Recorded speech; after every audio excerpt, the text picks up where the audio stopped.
Welcome back. Let's discuss the telecom sector and regulations. In October 2015, the Nigerian Communications Commission issued a landmark 1.04 trillion naira fine. That's about $5.2 billion against MTN Nigeria, the largest mobile network, as I say, for failing to disconnect subscribers with unregistered and incomplete subscriber identification modules, such as SIM cards, within the stipulated time frame. Now, after an initial payment of 50 billion naira, the NTC distanced itself from the payment, saying it was not made through the right channel. And guess what? The National Assembly stepped in to find out what went wrong. To whom was the money paid? How was it paid to that person? Should it even have been paid to that person? Was it you? I don't know. No, it wasn't. I know it wasn't paid to me. Anyway, we're discussing telecoms regulations. The matters arising, and we have in the studio the information, data, and political analyst, Babajide Oguntowo. Thank you for joining us. Yes, I thank you. I enjoyed that discussion. To who was the money paid to?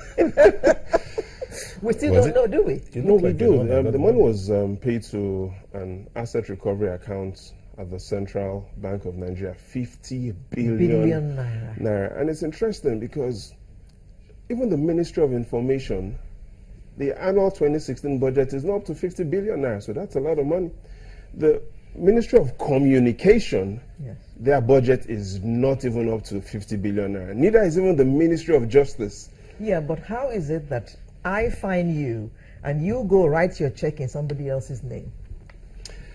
It's because of the institutions we have in the country. And I'll put this in perspective. It's Easter, and the most recent report from Transparency International, and they're the international watchdog for managing issues regarding transparency and corruption. The most recent sectorial report that they made stated that 24% of religious institutions in Nigeria are corrupt. Now, there's something to be worried about, but there's even more dangerous information. They stated that 69% of public sector officials and civil servants are corrupt. 69. But even what is most disturbing is within that report, it stated clearly that 73% of legislators in Nigeria are corrupt. So they're clearly, when it comes to money and when it comes to legislation in Nigeria, it's walking on thin ice. You're implying here, or what you put forth based on that report, is that the legislators waded into this matter of the fine and the monies paid because they're looking for something that's not exactly clear. No, not necessarily, but it's clearly looking at it from the perspective of Transparency International. And your question of why was the money paid not to NCC directly or not to an NCC account, but to the account of the CBN. And like I said, even the budget of the Ministry of Communication is not up to 50 billion naira. So it's a lot of money that we're talking about here. So if we also understand how the dialogue has been going in the public space, especially the president's genuine concern that this shouldn't be about the money. The president had clearly stated that it should be about security and what the failure of the telco operator to not fully comply with that regulation, what it cost the nation. What it cost the nation. Yeah. But even more than security, we probably even want to understand security from various perspectives. The Global Terrorism Database, which monitors terrorism activities all around the world, it's being managed by a group called Study of Terrorism and Responses to Terrorism, START, clearly stated that between 1997 and 2014, the total deaths due to terrorism in Nigeria is 13,158. And to put that number, that ambiguous number in perspective, there was a match that happened yesterday, Nigeria, Egypt, full capacity stadium, 16,000 overflowing. We had people watching the match from the floodlights. So look at that stadium filled with dead people. That's the number of deaths due to Boko Haram. But we're not here talking about Boko Haram. We're here talking about what the implication of this means. Malaria today kills more than 200,000 children in Nigeria annually. That's 12 times the capacity of that stadium. So in essence, Inyota, as a Nigerian, you are more likely to be killed by a little mosquito than to be killed by the bomb of a Boko Haram member. So when we're talking security, we shouldn't overblow it by looking at it from the Boko Haram perspective.